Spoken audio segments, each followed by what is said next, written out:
I was beaten to death, protecting a girl, everyone. Bullied, but she was the one who killed me. Now I'm reborn. And it's my turn to destroy her. I died from bullying in my previous life. Now, I've been reborn to the day I transferred schools in my senior year. This time, I'm the one who dumped trash on Little Bunny's desk and poured iced coffee over her head. Little Bunny is Chloe. She certainly didn't expect that the person actively bullying her would be me, nor did she expect to end up in such a miserable state. As the sticky iced coffee dripped down her face and into her collar, Chloe's eyes widened in visible shock. After all, in my previous life, those bullies who tormented her only dumped relatively clean trash on her desk. And I was the carp that jumped into the net because I couldn't stand injustice. Now, in others' eyes, I've clearly become the new bully. Well, they're not wrong. I am bullying her. No one stood up to help her. Even those who were originally prepared to bully her didn't know what to do for a moment. Chloe was shocked and angry for a moment, but quickly put on a pitiful act, her eyes brimming with tears. I bought that iced coffee for you. I know, of course I know. In my previous life, because of this welcome iced coffee that had been tampered with, I got diarrhea and was locked in the bathroom. I couldn't get out for half a day, which led to the teacher thinking I was a bad student who skipped class on my first day after transferring. The people around us gave me strange looks, mostly filled with blame and contempt.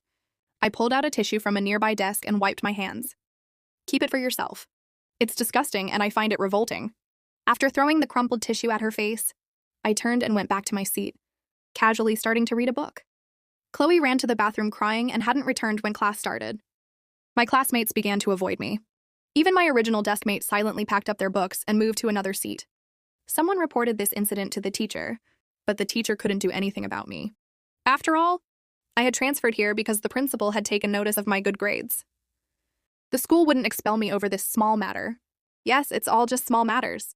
That's what many people told me in my previous life. When Chloe came back, she had changed her clothes. Her hair was washed and still a bit wet, and those rabbit-like eyes were also moist, making her look completely harmless. I silently counted to 3, and sure enough, she walked up to me. Her voice was low and soft, sounding extremely sincere. "Arya, did you misunderstand something about me?" I let out a light snort, looking at her coldly. "We don't even know each other. How could there be any misunderstanding? I just find you disgusting. I simply hate you." Chloe's face turned ugly for a moment, but it passed quickly. Instead, she bit her lip and put on a thoughtful, understanding expression. "You're a new student. You probably don't have many friends here yet, right? Let's be friends. As we get to know each other, you'll see that you must have misunderstood me somehow." Saying this, she smiled gently at me, her eyes curving. It must be lonely being all by yourself. Just like in my previous life, she moved her things over and became my deskmate. I heard the voices of those around me criticizing me, but I remained unmoved. Chloe took out some chocolate from her bag. "Here, have this. It'll make you feel better." "Chloe," I called out to her, my expression slightly cold. "Aren't you pathetic?" Throughout the day, I used every insult and sarcastic remark I could think of against her. I even deliberately tore up her books or threw them on the ground and stepped on them. Some people did stand up and say I was going too far, telling Chloe to stay away from me. I didn't want to explain anything to them. Compared to what I had experienced before, I was still being too kind to Chloe. As I expected, she kept up her act, playing the role of someone being bullied but not holding it against me. She even invited me to eat together. I cursed at her. "Stop being so pathetic." Little Bunny's expression once again became tearful. After the evening study session, those same people who had dumped trash on her desk in my previous life dragged me to the bathroom. I wasn't particularly surprised. It was just that this time, Chloe wasn't there to be bullied alongside me. Having been reborn, I didn't plan on dropping out of school, so I couldn't escape this bullying. Yes, this was a trap set up by Chloe. Whether or not I had tried to help her in my previous life, those people would have turned their bullying onto me. She approached me, pretended to be bullied alongside me to create a false sense of camaraderie. But every time I was bullied, the mastermind behind it was Chloe, the leader of those bullies. Unfortunately, I was too stupid in my previous life. So stupid that I only learned the truth right before I died in that alley from bullying. It was the day after I received my college acceptance letter. I had just checked my email and hadn't even had time to feel happy when I received a distress message from Chloe. I rushed to the dark alley where she was supposedly being bullied. This time, I called the police and made preparations in advance. But as soon as I arrived, I received a call from my mother. Before I saw anyone, I leaned against the corner of the wall to answer it. "Arya, sweetie, I'm home. Quick, tell me, how did it go?" "Mom, I got the acceptance letter. My daughter is so amazing. I knew you could do it. Come home quickly, Mom will make you your favorite steak." My mother was crying tears of joy on the other end, chattering about buying me some new clothes and going to church tomorrow to pray for my bright future. But I never got to hear everything she said. My phone was knocked out of my hand onto the ground. I was stunned for a moment, seeing Chloe appear from behind me. I didn't react immediately and asked, "What are you doing?" She crossed her arms and smirked at me. When I saw the people behind her, I suddenly realized what was happening. I frowned and quickly picked up my phone, briefly saying to the other end, "Mom, I'll talk to you when I get back." I hung up the phone and heard Chloe's mocking voice. "Get back! I'm afraid you won't be going back." As soon as she finished speaking, she raised her foot and kicked me hard in the stomach, knocking me to the ground. One heard the person who bullied me every day speaking to her respectfully. Along with the pain in my stomach, my mind went blank for a moment. "You look so skinny, but that kick was no weaker than mine." The piercing laughter stabbed at my eardrums. Something exploded in my brain, and I couldn't help but shout, "Chloe, why are you doing this? Why?" She laughed, looking no different from her usual harmless self. But now it seemed particularly frightening. Because of Jack, of course. He's my man. After she finished speaking, before I could react, several people pressed down on me and beat me half to death. They knew that every time I was beaten, I would fight back with all my might. So they learned to restrain my hands and feet first, leaving me unable to move before they started their violence. This time I had no chance to resist at all. Later on, they even picked up large bricks and smashed them onto my body, one after another. And the one who was smashing my head to death was the person I had been protecting all along. Little Bunny's face now looked like a demon who had lost control. Terrifyingly extreme. My head hurt so much, so dizzy. Blood flowed from my forehead into my eyes, blurring my vision. I don't know how long they beat me, until I was covered in blood, barely breathing, lying on the ground. "Arya, in your next life, don't mess with people you shouldn't," Chloe said, throwing the bloodied brick to one of her minions. She was slightly out of breath as she looked down at me haughtily. "I'll be straightforward. You won't survive today. Can you tell me why?" "I told you because of Jack. I like him. But he likes you. So when I found out you were transferring here, I prepared this trap for you. Protecting your bullied desk mate, then becoming the new target of bullying." She crouched down, flashing a smile at me. "Who told you to be such a do-gooder?" Memories of the dark, hopeless life of the past few months flooded my mind. My eyes showed deep resentment. "Oh, Chloe, I once thought that protecting you was a meaningful thing to do. I comforted myself that it was okay to be beaten a few times. I thought we truly had a friendship born from shared hardships. Before this, I had never regretted helping you that day. But why? You were the real demon all along. You really played me for a fool." Bang, bang, bang. The brick smashed into my head again. "Mom, I might not be able to eat the braised pork you make." Before losing consciousness, I heard the sound of police sirens. I don't know if Chloe was caught by the police afterward. When I opened my eyes again, I had already returned to the morning of the day I transferred schools. My mother was on the phone reminding me, "Do your best in the interview, okay?" I choked up for a while before saying, "Mom, if I get into my dream university, remember to make me a steak." Okay. Mom will definitely make it for you. I'm grateful that heaven gave me a chance to live again, to take control of my own fate this time. Although there are some things I can't change, the ending this time will be in my hands. Chloe, you won't have a good ending. At this moment, there were 6 girls standing in front of me. The leader was called Megan, a somewhat fat and sturdy girl, a head taller than me. She always hit the hardest, as if doing so would earn her more credit. "Transfer student, feeling pretty tough, huh? First day here and already bullying people? Want to be the big boss, huh?" she said, reciting her opening lines while reaching out to grab my hair. Still playing her part dutifully, even when no one else was around. I skillfully covered my head with my arms, frowning as I let her pull. "Not so tough now, are you? What are you pretending for, you bitch?" A slap landed on my face. Megan cursed with vulgar words, hitting me with her hands and feet, one blow after another. I remained silent, curling up to protect my head as if I was used to it, completely like a punching bag that could be kneaded at will. Megan laughed. "Is that all? I thought you were something special." She waved her hand, pushed me to the ground, and said, "Your turn to the others," before stepping aside and casually lighting a cigarette.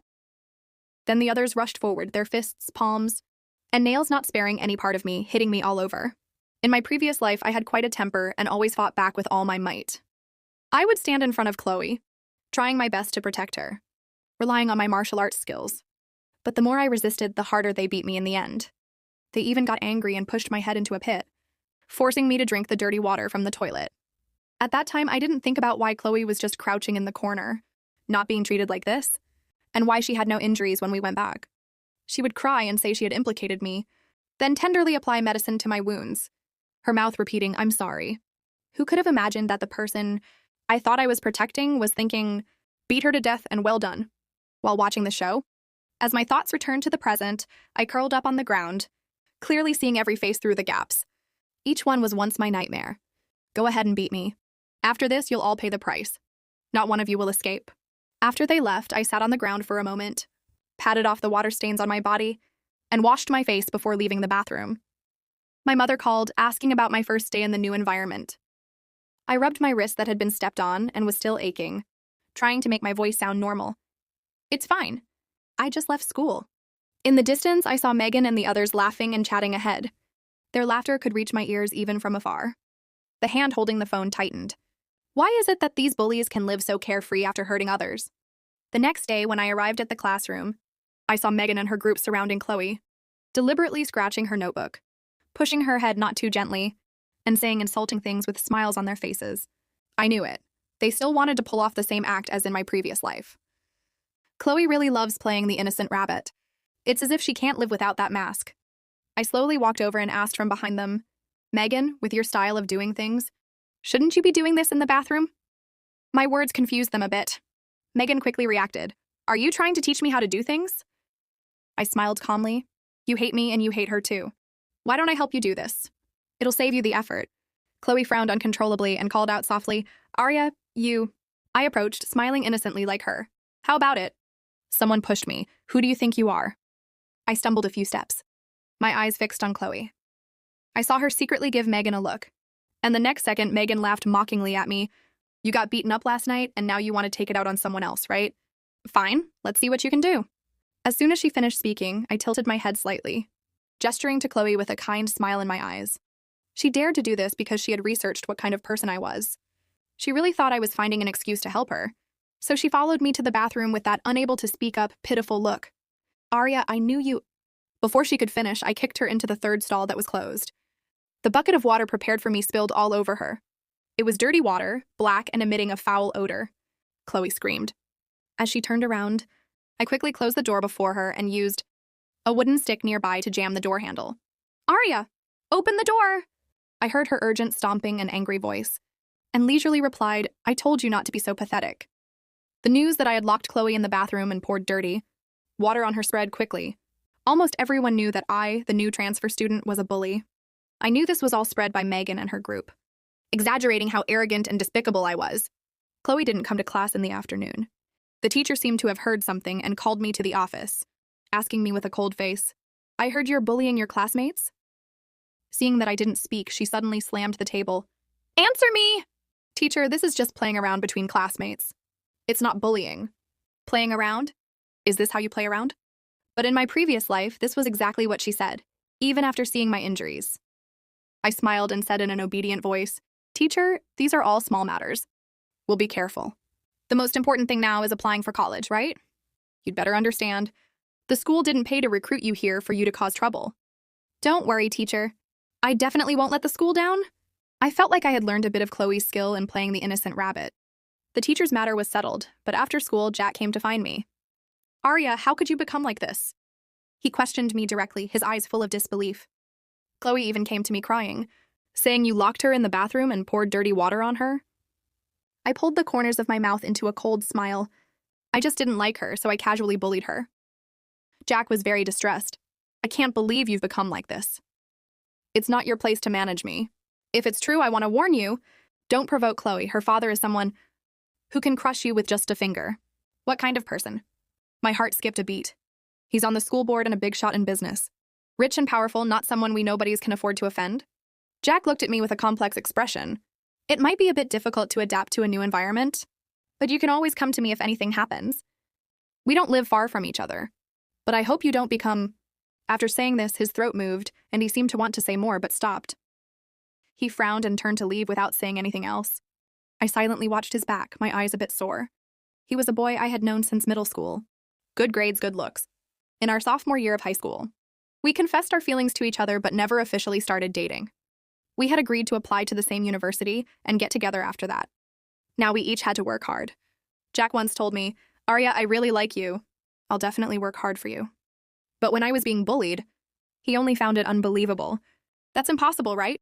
Why would anyone bully you for no reason? I told him about what happened between me and Chloe. What did he say then? Oh, it must be a misunderstanding. I didn't understand it then, but now I do. He knew about Chloe's family background early on, so he thought it was impossible for her to be bullied. Or maybe he just pretended not to see anything, knowing the whole situation, and allowed them to treat me like that. I'd rather it was the former. At least that would make me feel a little better. After those few times, I felt helpless because of Jack's reaction and never asked him for help again. After school, Megan and her group blocked me at the classroom door again. They brought me to my seat, surrounding me and chatting casually as if nothing was wrong, waiting for most people to leave. Then, one by one, their faces showed playful smiles. Megan grabbed my chin. Little thing, you did well. But how did you know there were preparations in the bathroom? I pursed my lips. It wasn't prepared for me, it was for Chloe, but I deliberately dragged out the last sound. I saw that you weren't really bullying her, so it must have been prepared for me. I wanted to say directly, stop acting. They exchanged glances and I continued to ask, if you really wanted to bully her, why did you only block me today? And I see that you don't dare to hit her. It seems like you're a bit afraid of her. My tone didn't sound like simple confusion. There was a hint of sarcasm in it. As expected, Megan slapped me across the face. It's none of your fucking business. You're trying to manage us now? You really don't know your place. Another person chimed in. I think she has some mental issues. The things she's done these 2 days, I really can't understand. She's just feeling unbalanced and wants to drag someone down to be beaten with her. Can't you figure that out? Then this girl isn't much of a good person either, with such a dark heart. They chatted back and forth, their laughter making my ears hurt. I lowered my head and didn't say anything more. Suddenly, Megan grabbed my hair and slowly pressed her chewing gum onto it, letting the hair and gum mix together. It was disgusting. The disgust in my eyes made her laugh. Oh, are you angry? Bullies are always like this. The angrier you get, the louder they laugh. I've always thought this was a sickness. The ones with dark hearts are them. It was another long and torturous 10 minutes or so. They used scissors to cut my hair, drew on my face heavily with pens almost poking my eyes, and wrote insulting words like, I'm a slut, all over the blackboard. Then they pushed me in front of the blackboard and took photos with their phones. Finally, Megan looked at the time and became a bit impatient. She gestured to the others to drag me to a corner and beat me up. I knew that today was Chloe's way of getting revenge through them. If she didn't want to tear off her mask, she would have loved to come and beat me to death herself. But what can I do? She still wants to maintain her image at school and continue to play the innocent victim in front of Jack to achieve her goals. Suddenly, I heard a tentative voice, let's stop beating her. We're in the classroom after all. What if a teacher comes and sees us? The person speaking was Emma, the most timid one in this little group. After saying this, she ran to erase the words on the blackboard. In my previous life, she participated in almost every act of violence, but I noticed that she always stood in an inconspicuous position, only joining in at the very end when it came to physical violence. But I can only say she's timid, not that she has any conscience left. Because this person's shrill voice when mocking and insulting always left a deep impression on me. She also laughed the loudest. Perhaps she could be a breakthrough point. After they left, I found scissors to cut off the hair stuck with gum and went to the bathroom to wash my face. It's really ridiculous how familiar I've become with this routine after experiencing it so many times. The injuries on my body were still aching. I looked at my expressionless face in the mirror and let out a helpless sigh. As I turned around, I met a pair of calm eyes. Lucas, the school bully. I knew about this person in my previous life. In our freshman year of college, he was bullied once. A few days later, he single-handedly beat those who had bullied him so badly that they ended up in the hospital. He had used deadly force as if he was aiming to kill them. Even those lying in the hospital didn't dare to tell their families the truth about being beaten up. I don't know how he managed to do it, but after his story spread through the school, no one dared to bully him anymore. He even gained a group of loyal followers. At this moment, he was leaning against the wall, smoking casually. It was just for a moment, but I withdrew my gaze and walked past him, leaving the school building. I didn't go straight home. Instead, I went to a certain place. Excuse me, is Emma here? Early the next morning, before Megan and her group arrived, I found Emma alone in the stairwell. I have a video about you. Want to see it? I asked. She looked at me warily. What video? Not wanting to waste time with her, I took out my phone and played the video I had gotten from Emma yesterday. Every bully has a dark history. In my previous life, Chloe and I had searched for evidence of their misdeeds for a month, thinking we finally had leverage to threaten them. But in the end, the evidence mysteriously ended up in their hands, and all our efforts were in vain. One of those people was Emma. In my previous life, she had actively approached me, telling me she had received this video and wanted to work with me to find a way out of the bullying. The video only showed two people, Emma tormenting and bullying Emma, who kept her head down and didn't say a word. Emma, on the other hand, was laughing shrilly and using vulgar language, her hands never stopping. Why are you the only one in the video?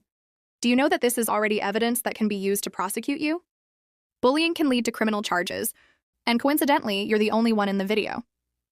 Can we assume that if this comes to light, all the responsibility will fall on you? Who gave you this? She asked anxiously, reaching out to grab my phone. I blocked her and put the phone away. I have backups. Even if you take this one, I still have others. What do you want? Nothing much. I just want to remind you that Chloe sent me this video. She wanted to make peace with me, so she sold you out. If I were to post this online, do you think you could still stay in this school comfortably? Emma had told me that Megan and the others were all there that day, but someone had specifically filmed Emma and sent it to her phone afterward. I wasn't afraid of Emma telling them about this. She had always been a nobody in the group, often used as a scapegoat. But this time it was solid evidence. She's timid and would definitely be afraid of me leaking the video. So when she asked what I wanted, I smiled and said, "It's simple. Exchange this for evidence against the others." Why should I listen to you? You don't have to. You can choose to go down with me. After saying this, I didn't look at the various expressions on her face and returned to the classroom. She would do it. She definitely would. This day passed relatively peacefully. Chloe was absent from school every other day, and Megan's group didn't come to bother me repeatedly. This also gave me the opportunity to focus on my studies. In my previous life, I managed to get into a good university even with all the distractions. This time I needed to work even harder, to make myself stand out enough for the school to pay special attention to me. This would be one of my bargaining chips. At that time, the school had bought quite a few outstanding students to improve their reputation, and I was the top one among those excellent students. For the first time, I was grateful for my past efforts. Who would want to waste the money they spent on buying a student? At the same time, Emma didn't disappoint me. She secretly sent me a message saying that Chloe was the mastermind behind their bullying of me. I don't know what happened between them these days that made Emma tell me the truth so directly, but unfortunately, I already knew that. After a while, she sent me a photo. It showed a boy in a school uniform. In my previous life, Chloe had mentioned this person to me, saying he had been harassing her and causing her a lot of trouble. His name is Ryan. He's Chloe's ex-boyfriend. He cheated on Chloe at the time, but a few days after they broke up, Ryan disappeared. His parents came to withdraw him from school. Can you delete my video now? I looked at the screen and slowly typed, "Do you think this information is of any substantial help to me?" What exactly do you want? How about this? You need to spread this story, with some exaggeration, and post it on the school's social network. Let more people know about it. Okay, I hope you keep your word. After I do this, send me the video and delete it. Otherwise, don't blame me for what I might do. I looked at Ryan's photo on the screen, with a strong feeling that his disappearance wasn't simple. Would anyone drop out of such a good school just because of a breakup? Others would break their heads trying to get in here. Within a few days, I heard gossip from my classmates about Chloe being loose and how blind she must have been to cheat on such a handsome guy. Well, their focus wasn't on why Ryan had dropped out. Emma had spread a twisted version, directly pushing the blame onto Chloe. I guess it could be seen as her way of getting revenge. I planned to start with Ryan and see what was really going on behind all this. Was it possible that Chloe had used her father's position to force Ryan to drop out? She was capable of doing such things. Also, with this gossip out, there was indeed conflict within the little group. Suspicion is a seed that will sprout. Only Chloe's small group knew about Ryan's situation. She certainly couldn't help, but wonder if it was one of them. Who had spread the information? Who was trying to betray her? Who was making moves behind her back? This gave me quite a lot of time. In the second week, I won first place in a math competition for the school, and was even praised by name at the school assembly. My success made Chloe grit her teeth in hatred. That day, Megan and her group started to give me trouble again. It was nothing more than those insulting words and, of course, another beating. The next day, Chloe continued to play the good person, smiling kindly and praising me. "Congratulations. Aria, you're really amazing." I looked at her coldly, truly admiring her forgiving virtue. Following that, I also participated in an essay competition, again winning first place and getting published in a newspaper. During my acceptance speech, I mentioned the school's name multiple times, really showing off for the school. The school even held a special assembly for me to give a speech. I gave a passionate speech, repeatedly emphasizing how good the school's education was and expressing my gratitude to the school. It was enough to please those on the board of directors. Even the teachers in my class would smile and greet me before each lesson. encouraging me to keep up the good work and telling others to learn from me and take me as an example. While the school was happy, Chloe wasn't feeling as comfortable. I could see that she was almost unable to act every day. There were a few times when her expressions towards me were filled with gritted teeth. Megan was bold and defied the rules. That day, she asked people to teach me a lesson again. This time, I reported it to the teacher. Indeed, a person needs to have value. The teacher reported the bullying incident to the school, matter how they tried to deny it. In the end, they were all criticized by name by the school and given a demerit. I wanted to go a step further and suddenly realized that I hadn't seen Emma for a couple of days. So I sent her a message. She said, "I've been expelled. If you really post that video online, I'll go down with you." I put down my phone, took a shower, and then searched online for cases of school bullying convictions. Most cases that didn't result in death, or weren't widely publicized, just ended up with education and school expulsion. I wasn't satisfied. I wanted them to go to jail. But to file a case, I needed more evidence, then sue them for intentional injury and insult. Thinking about this, I sent another message to Emma. "Why were you expelled? Don't you resent them? They never took you seriously, used you as a scapegoat when something happened, and now they've kicked you out. Can you really tolerate this?" After a while, she replied, "I'll find out Ryan's family's address for you." The next day, I asked Chloe about Emma's situation. At first, she continued to act like she knew nothing, until after school when she finally showed her true face to me in private. What good ending can someone who betrays me have? Yes, I had her expelled. Not only will I expel her, she laughed at this point, laughing somewhat eerily. "You'd better not provoke me either, or your fate won't be any better than hers." I smiled. "Because your dad is on the board of directors, right? But from what I see, he seems to really like smart kids like me." This was Chloe's sore spot. In my previous life, she had told me that because her grades were poor, her father was very disappointed in her. I've learned recently that this was probably the only truth she ever told me. Why can't you just study hard instead of always thinking up these bad ideas? No wonder your dad doesn't love you. Almost all of her messes were cleaned up by her mother. Chloe's face turned very ugly and somewhat frightening. "Arya, just you wait." I paused, not saying anything more, but I had already recorded our conversation. "At least until I get into college, the school won't allow anything to happen to me." Before she left, I added, "Oh, and Jack. He likes girls who study well, too." Chloe's figure paused, her fists clenched tight. Perhaps I shouldn't have deliberately provoked such a mentally unstable person.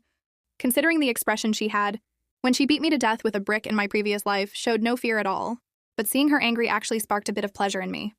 For the next few months, we coexisted peacefully. I buried myself in my studies, coming first in every exam. Those posts calling me a bully had long been deleted. Now, when people mention me, they would say, "Oh, that top student. She's really good at studying." They didn't know how much pressure I was under, studying late into the night every day, while also finding time to gather evidence against Chloe and her group. Based on my memories from my previous life, I had already found several of their victims and obtained some evidence from them. They also promised that they would be willing to stand up and identify the bullies when necessary. And then there was Ryan. Of course, I didn't find Ryan himself. He was already dead. On the eve of the college entrance exam, Chloe finally made her move. I was extremely cautious, taking taxis to and from school every day, going directly from my front door to the school gate, and not daring to go to any places without people. I had set up emergency notifications on my phone. If I encountered any danger, it would automatically call the police. I just hoped that this time the police would arrive before I died. To be honest, I didn't have many friends. My friends from my previous school didn't know what I was going through here, and here I had no one to talk to. I always followed the crowd when going to and from class, trying my best not to be alone, but I still couldn't prevent it. I was knocked down at the entrance of my building and dragged to a nearby alley where no one was around. This time it wasn't Megan, but several men I had never seen before, about 4 or 5 of them. They surrounded me. "Finally caught you. So which leg should we start with?" After saying this, one of the men took out a fruit knife and smiled. "Although this thing is a bit troublesome to disable someone, just bear with it. My technique is quite good. I had thought of countless ways to save myself. But what could I do? If there really was a way to fight back, I wouldn't have been bullied so many times in both lives." The despair in my heart spread, but my eyes were still trying to find an opportunity. Running away would be the best option if possible. They seemed to be experienced in doing this kind of thing. Without wasting too many words, they used their fists to beat me until I couldn't speak. That knife wasn't just for scaring me. When I had no strength left to struggle, they grabbed my hand and aimed at my wrist. Before closing my eyes, I prayed in my heart, hoping that my mother would be able to pull herself together when she saw the letter I left at home. I had organized all the evidence. It should be enough to sue them. A moment later, the expected pain didn't come. "Ah!" The man in front of me clutched his head, his expression pained as he fell to the ground. I saw the man holding the stick. Lucas, the school bully I had encountered a few times at school. "Who the fuck are you?" "Damn it," one of them shouted. Lucas's expression remained unchanged. "Lucas..." As soon as he finished speaking, several boys came running from behind him. "What's the rush?" The person next to me frowned. "I advise you not to meddle in things that don't concern you." Lucas said nothing, just looked at me with a deep gaze. "Arya? Can you move?" I nodded slightly, slowly getting up from the ground. Lucas waved his hand. "Those 5. In just a moment, the 5 men who had been bullying me were beaten to the ground. They groaned in pain for a while before painfully crawling up and running away. Lucas walked over to help me up, then told his brothers to disperse. "Thank you." My voice was hoarse, and my body was in so much pain that I could barely stand, needing to lean against the wall for support. I didn't know why he would help me, but I was really grateful to him right now. However, the scene just now was really unexpected. Does a school bully always need to bring a few minions when going out on the street? Perhaps my confusion was too obvious in my eyes. Lucas leisurely lit a cigarette. "Curious why I helped you?" I nodded. "Ryan was my brother." I was stunned. "The things you were looking for." He reached out and handed me a USB drive. "If you hadn't gone to find Ryan's parents that day, I wouldn't have been able to help you by chance today. It's fate, I guess. I've been looking for this evidence for a long time, and I've noticed what you're trying to do. Now I'm giving it to you. I hope those people can get the punishment they deserve." On the day I received my college acceptance letter, I went to the police station. "I want to formally report that Chloe hired someone to kill Ryan." That USB drive contained all the collected bullying videos, recordings of those people bullying me, and what Lucas gave me, the testimony of Ryan's parents, including a video of Ryan being dragged into an alley. Ryan did betray Chloe, and she was a person who couldn't tolerate betrayal. During their argument, something happened that made Chloe particularly angry, and Ryan threatened to expose all her misdeeds, which further enraged Chloe. Ryan was wrong, but Chloe's murder was a fact. Soon, all those bullies were brought back to the police station. In their statements, they all pointed out that Chloe was their leader, often instructing them to bully people she didn't like. The police launched an investigation. She would soon be sentenced. Including those bullies, they were all arrested for intentional injury. Those I remembered. Those other victims remembered. None of them could escape. The school, tainted by this incident, desperately tried to suppress the news. These things don't have much to do with me anymore. I'm about to go to New York, heading towards the better life that originally belonged to me. Coming out of the police station, I saw Lucas. He stood with his hands in his pockets, smiling faintly at me. "Succeeded?" I also showed my first genuine smile in a long time. "You're the real hero."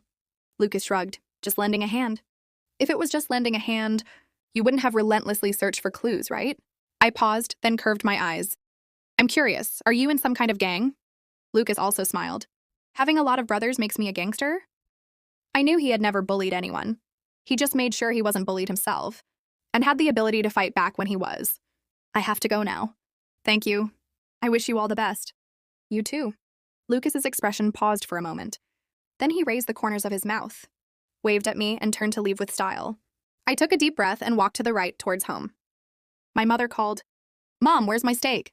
I heard my mother's laughter. I seemed to see that Arya covered in wounds. Walking out of the darkness, her eyes full of relief. "Face the sun. Only then can spring come and flowers bloom."